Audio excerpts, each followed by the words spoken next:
En el marco del módulo 5, Tendencias, de la asignatura Bases de Datos del programa Archivística, en esta sesión estaremos conversando con los profesores Sergio Gómez Flores y Camilo García, quienes desde distintas experiencias han explorado los conceptos de Big Data y Blockchain. Nos acompaña entonces el profesor Sergio Gómez Flores. Él es archivista de la Universidad de La Salle, magíster en gerencia de sistemas de información y proyectos tecnológicos. Ha trabajado, tiene vasta experiencia en la implementación de sistemas de información, en la gestión de información documental, SGBA, BPM, tanto para el sector público como privado. Sus intereses de investigación son el software para la gestión documental, temas de analítica de datos y pues en este momento todo lo relacionado con el tema de la arquitectura empresarial. Bienvenido, profesor, y gracias por aceptar la invitación. Fabián, gracias a ti por el espacio. Gracias, profe. También nos acompaña Camilo García. Él es archivista de la Escuela Interamericana de Bibliotecología y magíster en Gestión de Ciencia, Tecnología e Innovación de la Facultad de Ciencias Económicas de la Universidad de Antioquia. Camilo ha sido profesor de los programas Tecnología en Archivística y Archivística, así como de la Maestría en Ciencia de la Información. Sus intereses de investigación son los temas propios en la archivística, tales como la gestión documental, el campo gerencial en los archivos y las tecnologías aplicadas a la gestión documental, como las bases de datos y, pues, por supuesto, el blockchain, entre otros. Profesor Camilo, bienvenido y muchas gracias por aceptar la invitación. A usted, profesor, y un saludo al profesor Sergio. Vale, muchas gracias. Profes, como lo mencionábamos en la introducción, nos convoca entonces conversar un poco acerca de esas tendencias que tienen las bases de datos o eso que se viene hablando ya desde hace algunos años de las bases de datos y cómo nosotros en la archivística, a nosotros en la archivística nos impacta. Entonces, pues nos gustaría como conversar acerca un poco de eso y que nuestros estudiantes tengan, digamos, una opinión acerca de profesores expertos y que ya han trabajado la introducción en estos temas. Profe Sergio, hoy en día es muy común escuchar a profesionales de cualquier área invitando a trabajar temas de Big Data. ¿Esto de qué se trata? ¿Qué nos puede contar usted un poco al respecto, profe Sergio?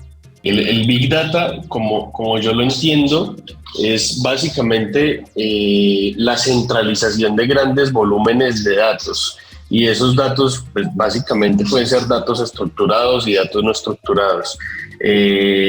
Entendido esto, es la capacidad como tal de las organizaciones de centralizar esos datos, de gestionarlos y de conservarlos, digamos que para en una etapa posterior o para con sistemas de gestión especializados poder sacar valor de esos datos. Pero el Big Data es la primera parte del proceso, que es únicamente centralizarlos y tenerlos disponibles para poder apoyar los procesos de tomas de decisiones. Profe Camilo, de igual forma, el término blockchain también es muy sonoro en los archivistas. En los centros de documentación. ¿A qué se refieren los archivistas cuando los escuchamos hablar de blockchain? Antes que nada, pues no soy un experto en temas de tecnologías. Usted me presentaba como archivista y yo soy. Entonces me he acercado a la temática desde nuestra profesión, desde las ciencias de la información, no desde la ingeniería, el tema de los sistemas y demás. Entonces lo explico cómo lo comprendo en ese sentido. El tema de blockchain o cadena de bloques, que es su traducción en español, lo que nos habla justamente, como esa expresión indica, es un conjunto de datos entrelazados entre sí, que además cuentan con una tecnología de criptografía, es decir, hay una técnica informática para que los datos estén blindados, estén asegurados, ¿cierto? Y aparte tiene otra característica bien importante, y es que esos datos que están alojados allí son distribuidos entre diferentes nodos de una red, con lo cual entonces se obtienen sus dos más importantes características. Primero, la seguridad, y luego la descentralización. No hay un único equipo o un único nodo que controle la información y todos los demás sean usuarios de la misma como en una red tradicional. En este caso, diferentes equipos dentro de una red de computadores, para ponerlo muy sencillo, tienen la información. Y a su vez, por último, brindan la validación de que la información que está allí consignada y la que va ingresando es adecuada, es correcta, es auténtica, ¿cierto? No lo hace una única máquina o un único equipo, sino que lo hacen varios de la red. Entonces ahí tenemos lo que es la cadena de bloques y las, digamos, tres principales características que he comprendido de la misma. Imaginemos una base de datos común y corriente, ¿cierto? Que está alojada en un equipo central, ¿cierto? Dentro de una red, y hay una serie de equipos que son usuarios de esos datos. Supongamos en la Universidad de Antioquia, los chicos haciendo el proceso de matrícula. ¿Qué pasa ahí? Hay un nodo central, hay un equipo seguramente con réplicas de la información, pero hay una base de datos central a la cual acceden los estudiantes como usuarios, por ejemplo, para tomar las asignaturas, cada una de las que matriculan en la fecha correspondiente. Entonces, el usuario estudiante entra a ese nodo central, que es la cabeza de la red, hace la transacción, y al mismo tiempo lo hacen otra serie de usuarios. Esos usuarios entre sí no tienen conexión y no tienen acceso a la información de la globalidad del proceso de matrícula. Aquí estoy haciendo un ejemplo, no es del todo preciso, pero yo creo que sirve para la explicación. Luego, entonces, en blockchain, la cadena de datos que recoge las transacciones que suceden, primero, no tienen un nodo único ni un nodo central, sino que están distribuidos en la red. Varios equipos dentro de la red van a tener acceso a la información, digamos una copia completa de la base de datos, para ponerlo en términos sencillos, con lo cual garantizamos la primera característica: descentralizamos la información, ¿cierto? Luego, para que no se piense que entonces todo el mundo tiene acceso a la información y es absolutamente público en términos de blockchain y es inseguro, al contrario, toda esta información además está alojada de manera segura por medio de la encriptación, que es básicamente codificar la información para que la lea solo quien tiene la llave para leerla, ¿cierto? Entonces, rápidamente, cada una de estas transacciones va a entrar en la cadena, por eso se llama cadena, el nombre pues de blockchain o cadena de bloques nos va a ingresar una gran cantidad de transacciones, una información transaccional, una tras otra, enlazadas entre sí. Digamos, los bloques van a ir conectados uno con otro. Entonces, si el bloque 1 tiene un número de identificación, el bloque 2 tiene un pedacito de ese número más el suyo propio, y el bloque 3 tiene un pedacito del anterior más el suyo propio. Ahí está la lógica de cadena. Para verificar la veracidad de la información, hay varios equipos, estas son otras de las características dentro de la red, que pueden verificar que la información que está entrando es verídica, es auténtica. Entonces ahí tenemos otra característica, ¿cierto? Esa descentralización aporta a la seguridad en la red. Digamos que esa explicación que tú nos das, digamos, nos dices que es el blockchain, pero además nos dice cómo está estructurado, cómo funciona. Digamos que hay un punto central que es la información, que es esa gran cantidad de información que no está centralizada, por el contrario está descentralizada, ¿sí? Pero justamente luego tiene que converger en algún punto para poder procesar esa información. Mira que nos hablas de esos bloques de cadena que contienen cierta información para, digamos, para poder unirla, para poder trazarla, para poder, digamos, que haya cierta seguridad, que también tiene, digamos, relación con lo que nos mencionaba Sergio hace un momento, con toda la información que se genera, que se procesa para en las diferentes instituciones para gestionar, para trabajar esa misma información, Sergio. Digamos que hay relación y no hay relación. El blockchain busca hacer, digamos que con toda la data y la información que tienen las organizaciones, hacer que ciertos paquetes, llamémosle así, sean más seguros o estén más íntegros o más confiables en un proceso determinado. ¿Cuáles? Pues ya eso es proceso, digamos, que define la organización en función de sus necesidades y del valor que defina para la organización. Si eso se alimenta de, digamos, que de tecnologías o de herramientas de Big Data, también podría ser, digamos que al final del ejercicio el Big Data es una gran caja donde toda la información estructurada e inestructurada que tienen las organizaciones va a caer en esa caja. Digamos que es la capacidad de meter todo en un mismo espacio, que es muy distinto a una base de datos, en donde tú tienes una base de datos, digamos que son se me olvida la palabra, nodos, no, sino... bueno, sí, llamémosle nodos, por cada una de las herramientas o por cada uno de los sistemas de información que tienes. No sé, tienes un sistema de gestión de nómina, entonces el sistema de gestión de nómina tiene su base de datos con toda la data de nómina. ¿Tienes un sistema? ¿Estás utilizando ahí la palabra no? No, ok. No eran cluster. Perdón, instancias, son diferentes instancias. Tienes el sistema de gestión documental, entonces el sistema de gestión documental tiene su base de datos con toda la data del proceso de gestión documental, igual, estructurada y no estructurada. No, mentiras, la base de datos almacena data estructurada. Y así con cada uno de los sistemas de información, las bases de datos apuntando a cada instancia del sistema de información con los datos y con la información que estos producen. Lo que se hace desde el Big Data es empaquetar todo eso en una sola caja, ¿cierto? Más todo lo demás que produzca la organización. Digamos que la ventaja que tiene el Big Data, ventaja y desventaja, hay que analizar muy bien ese tema, es que centralizamos todo. Inclusive podríamos traer data de las redes sociales, podríamos traer data de los perfiles de comunicaciones de, no sé, de WhatsApp, Telegram, de los funcionarios si están habilitados dentro de canales corporativos, correos electrónicos y demás. Entonces el sabor y el sazón del Big Data está en conectarlo con estrategias de inteligencia de negocio, Business Intelligence, BI, donde lo que se hace es empezar a utilizar herramientas que tienen la capacidad de procesar toda esta información, todos estos datos, de estructurarlos de manera lógica, secuencial, de manera organizada y de forma tal que cuenten una historia o que puedan predecir una historia, ¿cierto? El BI lo que busca es eso, contar cómo hicimos algo y a partir de ese cómo hicimos algo, digamos que poderme anticipar a sucesos o con esa información poder decir usted va por aquí o usted va por allá y va bien o va mal. Un ejemplo que en algunas de las empresas con las que trabajé no hice parte del equipo, pero vi un poco el caso de negocio que se estableció con un banco.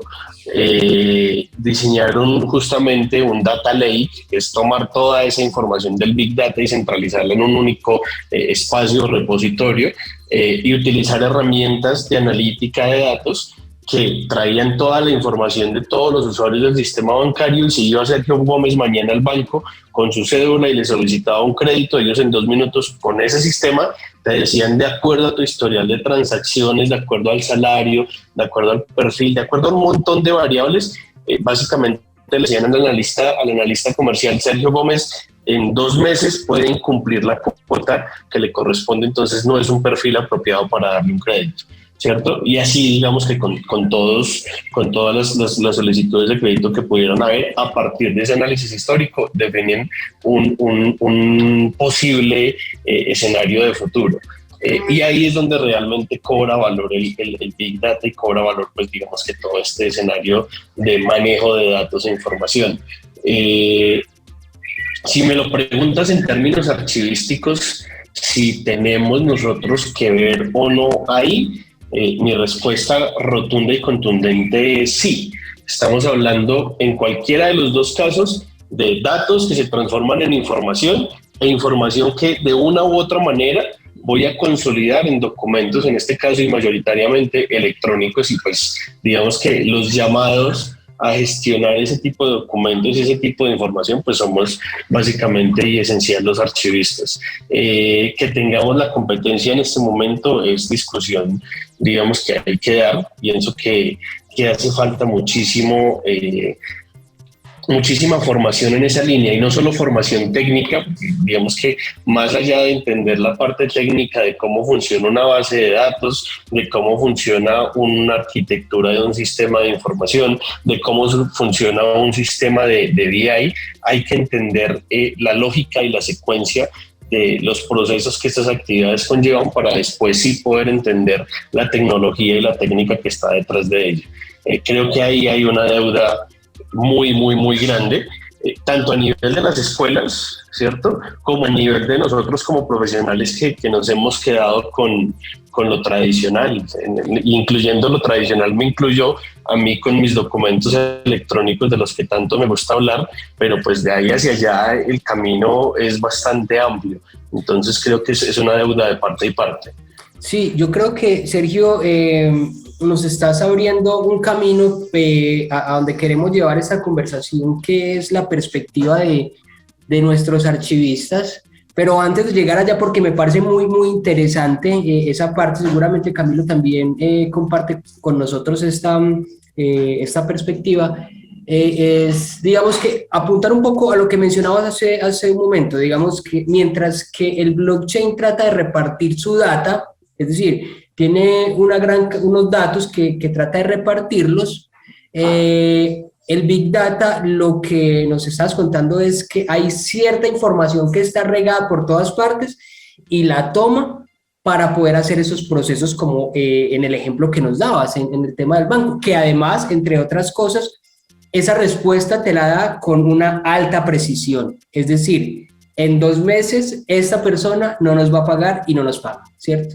Entonces ahí se ha demostrado que efectivamente es esa parte. Pero fíjate que en algo que sí convergen estas dos tecnologías es, digamos, primero en la masividad de los datos que se pueden generar, y segundo, en que no necesitan estar o generarse unidad, sino que pueden estar en diferentes instancias, clúster o nodo, y pues posteriormente van a necesitar alguna relación para poder hallarse. Yo creo que independiente de los procesos que son infinitos, que se pueden dar de aquí en adelante y que tal vez de pronto se nos vayan, tengamos algunos ejemplos acá como el que vimos hace un momento, yo creo que se puede generar infinidad de aplicaciones, tanto para los archivistas como para las diferentes profesiones. Retomando un poco lo que mencionaba Camilo hace un momento, cuando lo presentamos como especialista y él decía, no, yo no lo soy, a mí me parece que tal vez un poco lo que decías, nosotros como archivistas tenemos una deuda en relación a esas nuevas tendencias, dejando un poco lo tradicional, en fin. Y por eso me atrevo a llamarlos a ustedes dos especialistas, porque, digamos, en esa línea tan tradicional que viene el archivista, archivistas trabajando temas de Big Data y blockchain o preguntándose el por qué, ya los hace, digamos, tal vez estar en el escenario, tal vez un poco notorios en esa parte, profesor. Entonces, por eso era mi apunte hacia su experticia. Pero me llevo a preguntarle también, profesor, por ejemplo, como lo mencionaba el profe Sergio, profesor Camilo, si usted de repente nos puede contar cómo han revolucionado tal vez estas tecnologías o el blockchain a la archivística. Profesor Fabián, con su autorización, me devuelve un poquito en la conversación. Yo creo que el profesor Sergio lanzó unos elementos súper interesantes y también usted unos planteamientos que me gustaría complementar, pero vamos a abordar esa pregunta, por supuesto, con gusto. Lo primero es que yo no percibo que exista una relación de oposición entre las dos tecnologías en relación con el manejo de la información, como podría interpretarse inicialmente, porque el hecho de que la lógica de blockchain sea la distribución no quiere decir que sea la separación, ¿cierto? Exacto. Es la intención de replicar en diferentes nodos la información con el propósito de facilitar su gestión, digamos, distribuida.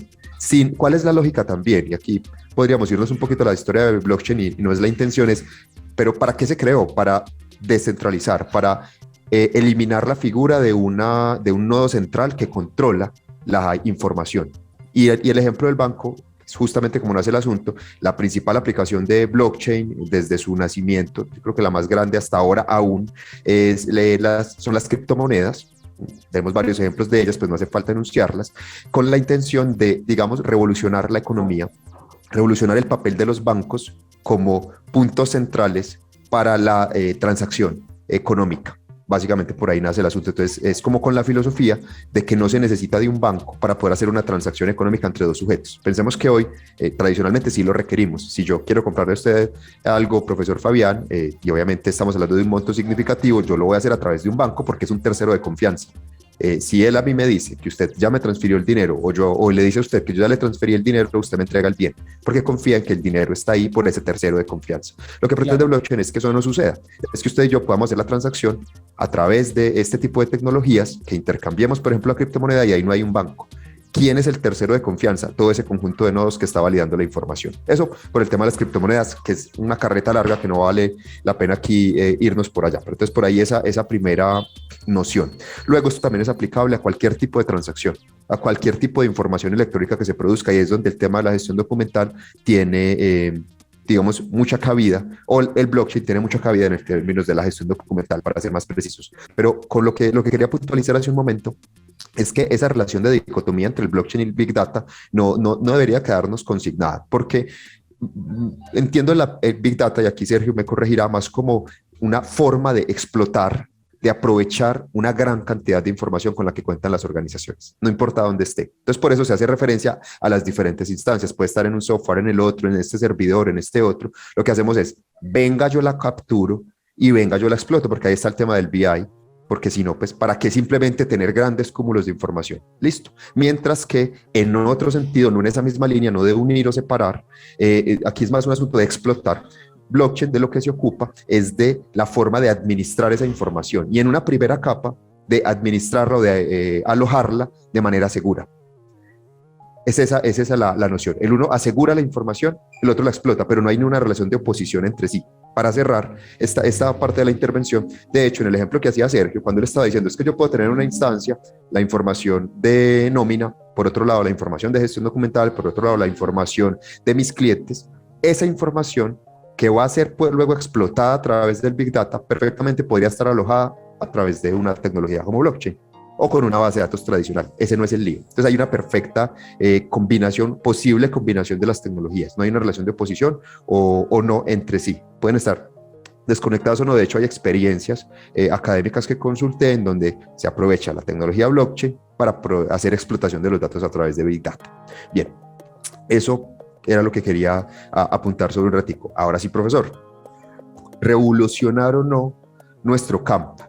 Yo creo, y coincido plenamente con el profesor Sergio, que tanto nosotros como profesionales, como las academias, yo pues estoy en una institución académica y trabajo en ella y soy profesor en ella, tenemos la deuda de constantemente, ahorita es blockchain, ahorita no, hace unos años era blockchain, porque es que esto tampoco es esto se habla desde el 2008 de esta tecnología. Big Data también, me excuso, no tengo la fecha en mi cabeza, pero no es un asunto que haya nacido al cierre del 2021. Estamos hablando de tecnologías de años atrás. Entonces, esa lógica de estar atentos a las tecnologías de punta y el manejo de la información es una necesidad para la academia y para los profesionales. Vamos a vivir una revolución con las tecnologías como blockchain en términos archivísticos. Yo creo que sí, pero no de una forma dramática. Soy partidario de entender cómo la tradición y la novedad conviven todo el tiempo. Los documentos físicos todavía acumulados, el documento electrónico y la gestión basada en datos, que eso es un asunto más de tendencia, conviven perfectamente en las organizaciones. Usted va y se encuentra en una organización pública y privada todos los tipos de problemas, y necesitamos profesionales para resolver todos los tipos de problemas. Seguramente la tendencia en el mediano plazo va a ser a necesitar más la resolución de asuntos en términos de datos y en términos informáticos, dentro de lo cual entra blockchain perfectamente, que en términos de lo tradicional. Pero yo creo que es un asunto de convivencia. Entonces esa revolución sí, pero es una revolución latente, es una revolución que está ahí conviviendo con las necesidades tradicionales. Porque si nos fuésemos al otro extremo y todas las escuelas archivísticas formáramos expertos únicamente en temas de gestión electrónica de documentos en adelante, gestión de datos, ¿cierto?, en las organizaciones y en las tecnologías para ello, blockchain y Big Data entre ellas, ¿qué pasaría entonces con la documentación tradicional que sigue existiendo en el mundo? Hasta que esta necesidad exista, la revolución es sí está, pero es latente y convive con las necesidades tradicionales. Pero por supuesto, como bien plantea Sergio, requerimos, y hay también una necesidad latente en que los profesionales y las escuelas de formación le apuntemos al conocimiento de este tipo de tecnologías. Y me permito, yo sé que aquí me extendí un poco, pero Sergio decía que no es tan relevante saberme al detalle el funcionamiento de la tecnología hasta el último de los lenguajes de programación. Yo creería que no es eso, sino tener la capacidad de comprensión, de diálogo alrededor de estos temas con las personas que efectivamente, por ejemplo, programan, para luego ayudar a resolver las necesidades de información de las organizaciones donde estamos, que es, creo que la función principal que tenemos los archivistas en el ámbito social. Gracias, Camilo. Es que justamente esa última parte con la que cierras, quisiera enlazarla con lo que nos proponía Sergio hace un rato, y es cierto, digamos que las escuelas, las facultades, las universidades tenemos una deuda con el estudiante, no solamente con el estudiante, con el profesional, con el archivista. Pero entonces, ¿hacia dónde apunta, muchachos? Profes, ¿hacia dónde apunta esta deuda? ¿Cuál, digamos, debería ser el perfil o cuál, digamos, deben ser las... ¿cuáles deben ser las aptitudes que debe fortalecer el archivista para manejar temas de Big Data y blockchain? Porque no necesariamente, digamos que, pues en relación a este curso, en el marco de este curso, es que las capacidades tienen que ser formar archivistas en el manejo de bases de datos no estructuradas, no SQL, para manejar blockchain. No estamos apuntándolo a eso. Pero sí me gustaría de pronto usted conocer su opinión, profes, sus opiniones. Yo creo que es complejo. En los ciclos de formación de pregrado y particularmente nuestro pregrado, nuestros pregrados aquí en Colombia en archivística son generales de muchas, digamos que apuntándole a muchas otras ciencias y disciplinas. Nosotros en nuestra formación vemos obviamente toda la teoría archivística necesaria y fundamental, pero también vemos gerencia de proyectos, también vemos tecnología, también vemos economía, también vemos estadística, ¿cierto? Y dentro de ese gran paquete de cosas que recibimos de formación en el pregrado, creo que no cabe tan fácilmente una línea más o un bloque más asociado no solo a Big Data y blockchain, sino otras tecnologías que pueden estar aportando en este tema.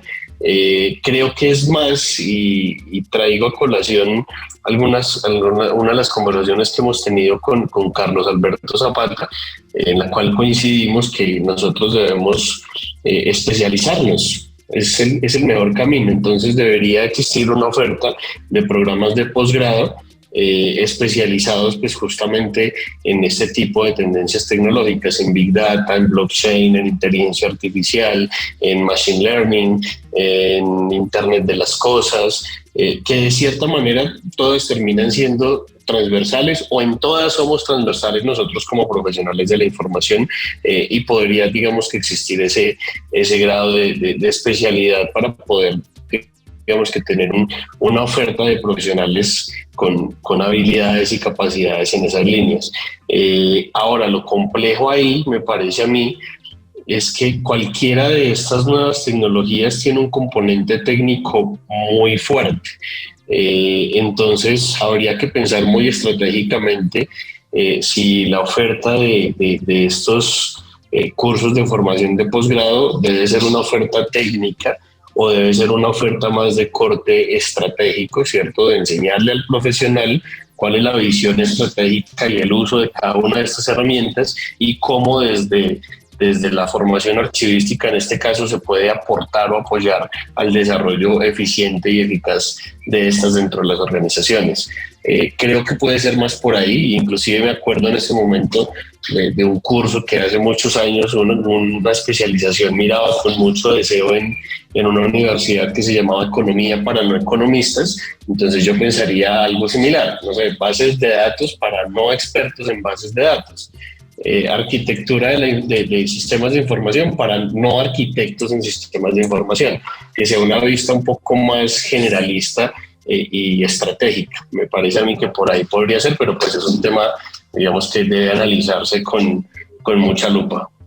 Yo quiero esperar a que el profesor Camilo pues nos dé su opinión, pero pues me adelanto un poco, o más bien me adelanto y estoy de acuerdo con lo que usted menciona, profesor, temas posgraduales. Me invita usted indirectamente, profesor, a ponerme de acuerdo o en desacuerdo con Sergio, y estoy parcialmente de acuerdo con el planteamiento que nos hace Sergio. Adelante. Que no, permítame la dicotomía acá. Mentira, no, pero voy por otro lado. Yo creo que para poder que un archivista esté en capacidad de trabajar con este tipo de tecnologías en la gestión de información, paradójicamente, lo voy a plantear desde ese punto de vista, necesita una muy buena fundamentación en su campo. Me parece fundamental que el archivista entienda perfectamente cuál es su campo, cuál es su objeto de estudio, qué es un documento de archivo, aunque parezca un asunto básico, porque de manera tradicional es muy fácil explicarlo, ¿cierto? Con los caracteres internos, caracteres externos, los chicos que están viendo este video seguramente los recordarán muy fácilmente, con sus valores primarios y secundarios, con su ciclo vital y todos los principios, además que recogen lo que es el concepto de archivo, documento, todo lo demás. Cuando a mí me cambian el lenguaje, me empiezan a decir, venga, lo que pasa es que esta información está guardada en esta base de datos estructurada, o está desestructurada de esta otra forma, o está alojada con la tecnología blockchain, o venimos de explotarla con Big Data, puede haber muchísimas confusiones. Eso es documentación, esos son documentos de archivo, eso cumple con las características, o eso no es, pero igual sigue siendo objeto necesario de estudio para el campo de la gestión documental dentro de la disciplina archivística. Entonces, la fundamentación me parece lo primero, ¿cierto? Que se entienda muy bien cuál es la información con la cual interactúa un profesional como nosotros, ¿cierto? Y en las organizaciones en donde es susceptible, porque puede terminar ahogado en un mar de información el archivista que no comprenda adecuadamente cuál es la información relevante para la organización, para la toma de decisiones, para la preservación histórica y todo lo demás. Entonces, arranco por ahí, ¿cierto? Un muy buen archivista está en mejor capacidad de asumir estos retos, estas nuevas tecnologías para el manejo de la información, que quien tiene vacíos conceptuales significativos en su propio campo. Entonces, arranco por ahí. Luego, por supuesto, la capacidad, la comprensión mínima, como esa competencia tecnológica, no sé expresarla de otra manera, pero esa cierta incluso sensibilidad hacia los temas tecnológicos son fundamentales, porque piensen en esa persona que le cuesta, que quizás le da pereza, no le gusta acercarse demasiado a las tecnologías, que es como la antítesis del cacharrero, el que popularmente conocemos como el cacharrero, el que le gusta, el que busca, el que se inquieta por estos temas tecnológicos particularmente. Entonces creo que esa sensibilidad también es necesaria. Y luego de ahí en adelante, los conocimientos específicos empiezan a calar perfectamente con una buena fundamentación, una sensibilidad de unas competencias tecnológicas básicas. Empezamos a tener la capacidad de atender cualquier novedad en términos de tecnologías para la información, porque es que eso me parece lo más relevante. Hoy hablamos de todos los ejemplos que dio el profesor Sergio en el marco de la cuarta revolución industrial, pero en cuestión de 10 años vamos a estar hablando de otra cosa completamente. Entonces lo que necesitamos son las bases suficientes para ser capaz de entender y hacernos entender en el ámbito de estas tecnologías. Y como lo decía hace un momento, tener esa capacidad de diálogo, interdisciplinariedad, pondría yo ese tercer elemento, esa capacidad de trabajo interdisciplinar. Ser capaz de dialogar con el arquitecto de procesos, ser capaz de dialogar con el ingeniero de sistemas o con el programador o con el físico que está detrás de esa blockchain, por ejemplo. Esa capacidad de diálogo no es un asunto meramente social, aunque también está ahí el componente social, sino ese diálogo con conocimientos para hacer entender los requerimientos, para entender las capacidades de la tecnología y ponerlas de nuevo al servicio de la gestión de la información en las organizaciones, en los colectivos o para las personas pues, con quienes nos relacionamos. Luego, y ahora sí, con esto cierro este bloque, por supuesto, en un pregrado es muy complejo lograr introducir tantas temáticas. Las líneas de especialización, como plantea el profesor Sergio, por supuesto, son una muy buena alternativa para poder entrar ya en campos específicos. De ahí la palabra especialización. Por eso decía que parcialmente de acuerdo, porque sí, pero le sumo la importancia de esa excelente fundamentación y esas competencias tecnológicas básicas que las exige el entorno actual de manera indudable para cualquier profesional de la información.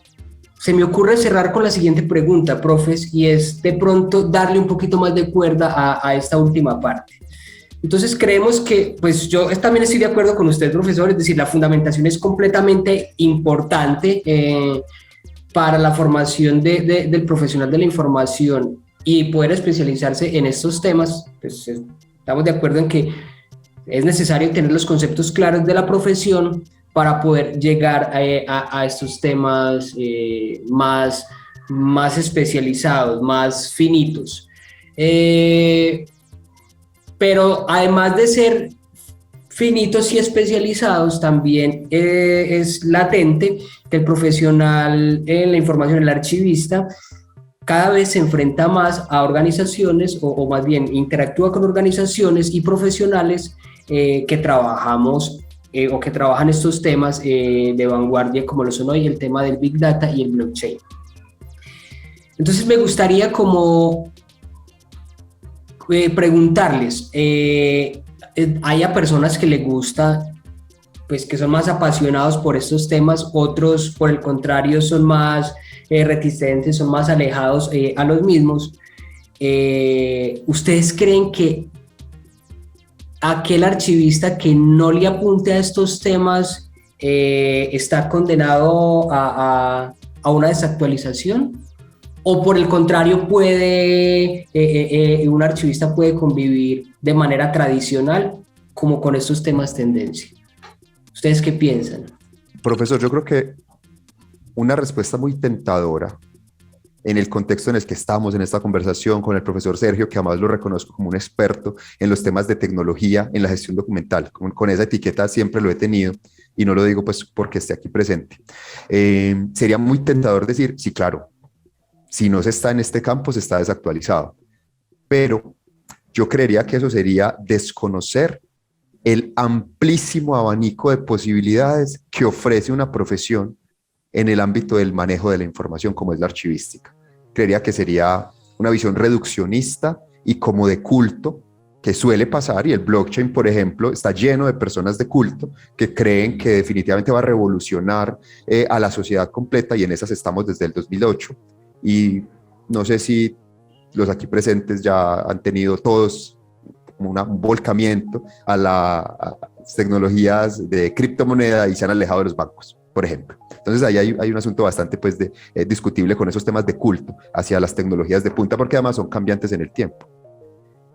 Yo creería que no, quien esté en este campo está claramente actualizado y tiene una tendencia al crecimiento en ese mismo sentido, a la actualización constante, porque una tecnología va conectando con la otra. El profesor Sergio mencionó el Internet de las cosas. Entonces el Internet de las cosas, esa conexión entre los elementos que vemos en películas y que sucede hoy en la vida real, cómo puede además convivir con el Big Data y estar alojado como a manera de blockchain, y luego otra gran cantidad de posibilidades ahí. Entonces hay una capacidad de actualización constante de seguramente quien se meta por este campo.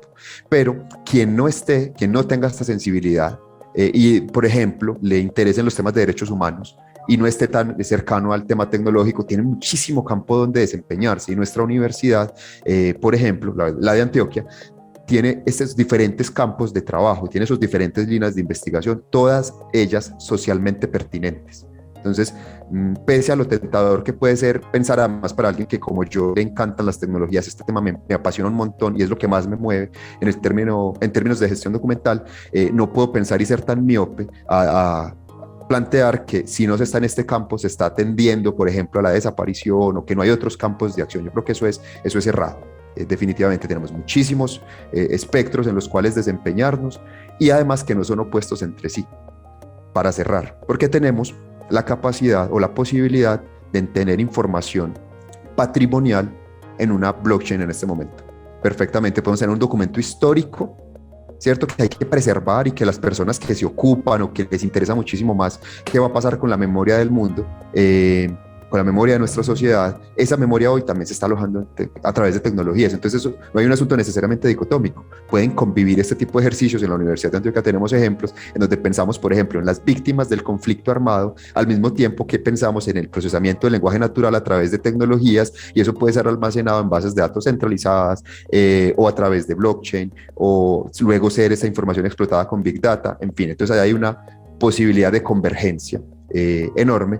Y en respuesta a su tentadora pregunta, profesor, no, definitivamente, aunque la actualización en términos de esta línea de tecnologías sí genera cada vez más un paso hacia adelante, seguramente una conexión con el tema que viene y estar preparados para ese tema de vanguardia, a quienes por supuesto este tema les es sensible, los mueve, les gusta y les apasiona.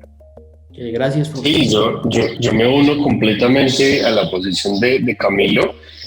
Digamos que esos temas de tecnologías al final del ejercicio se mueven en torno a tendencias, y esas tendencias van y vienen, pero pues digamos que la esencia de las diferentes profesiones se mantiene. Traigo también a colación un ejemplo. Cuando empezó la masificación de las tecnologías de la información, empezó a hablarse de cero papel, ¿no? Y de la oficina paperless y todo este tema. Y hoy, 2021, después de una pandemia que nos encerró a la mayoría de la humanidad, seguimos en las oficinas utilizando papel casi que común y corriente. Entonces, de ahí a que el archivista tradicional desaparezca, creo que es muy poco probable. Tendemos a evolucionar, sí, completamente. Nuestra profesión está en proceso justamente en términos generales de evolución, de adquirir y de apropiar nuevos conocimientos, nuevas herramientas y nuevas tecnologías en este caso, pero lo tradicional y digamos que todo el campo de acción que tenemos se mantiene y se sigue actualizando en cada una de las diferentes líneas y ramas que tenemos disponibles. Entonces no es cuestión de desaparición, sino es más cuestión de evolución. Estamos de acuerdo, profesores. Yo creo que ustedes lo proponen bien. Pues el tema de la pandemia, dijimos, nos va a cambiar. Pues cambiamos algunas actividades, pero digamos el tema de los archivos va a seguir siendo igual, y pues lo mismo que nos proponía el profesor Camilo con el tema de las criptomonedas.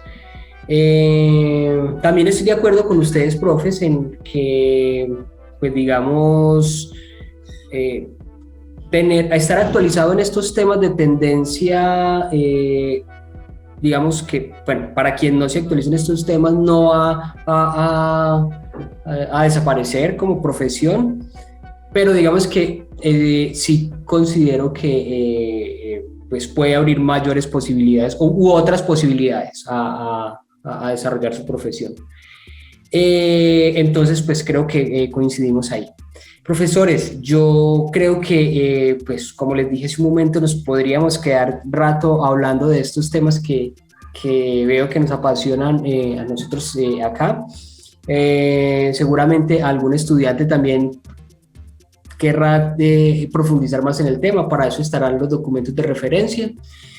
Pero me resta agradecerles, profesores, porque creo que desde una perspectiva básica en la que no teníamos conocimiento, los estudiantes de Big Data y Blockchain, logramos tener un panorama en el que más o menos identificamos cómo funcionan, cuáles son las tecnologías que pueden utilizar, cuáles, digamos, serían unos escenarios donde pueden interactuar, y nosotros como profesionales, nosotros como archivistas, vamos a protagonizar esas interacciones. Profesores, muchísimas gracias por aceptar la invitación nuevamente. Es un gusto para mí poder compartir con ustedes. Espero que volver a compartir nuevamente, y muchísimas gracias. A ti, Fabián, gracias por el espacio. Siempre agradecido y pues obviamente disponible para apoyarte en lo que necesites con estos temas, ni más faltaba, de eso se trata. Y Camilo, también gracias por los acuerdos y los desacuerdos del día de hoy. Estuvo chévere la conversación, muchas gracias. No, a ustedes también, profesor Fabián, gracias. Un saludo afectuoso para nuestros estudiantes que accedan a este contenido, a quienes les inquiete y les guste este tema. No, hoy no hablamos absolutamente nada de todo lo que podríamos hablar, y no estoy diciendo que el profesor Sergio y yo tengamos todo ese otro resto del contenido. Eso está ahí disponible, está ahí para consultarlo, está a la mano, seguramente podremos compartir referencias y demás. Profesor Fabián, pues muchísimas gracias. Profesor Sergio, un placer conversar con usted, un placer estar de acuerdo y en desacuerdo. Me encanta también eso, que nos suceda en este tipo de espacios, porque creo que ese también es el espíritu real de la academia. Un saludo pues afectuoso para ambos y para nuestros estudiantes. Profes, gracias, hasta pronto.